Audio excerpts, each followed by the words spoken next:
Hi guys! Today I'm taking a look at Swanson Lactobacillus Acidophilus Probiotic capsules. I've been taking probiotics for years as part of my daily wellness routine, so when I needed another bottle, I decided to go with Swanson. They've been making vitamins and supplements since 1969, and they're a brand I've known and trusted for a long time. This bottle contains 250 capsules, with a serving size of 2 capsules taken with water before a meal. To give you a closer look, I'm opening a couple of capsules so you can see what's inside.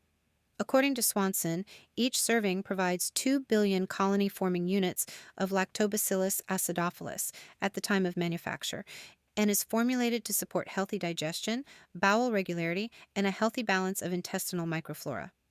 Another feature I like is that these capsules don't require refrigeration. Just store them in a cool, dry place, making them easy to keep at home or take with you when you're traveling. If you're shopping for a daily probiotic, this gives you 125 servings per bottle and comes from a well-established brand.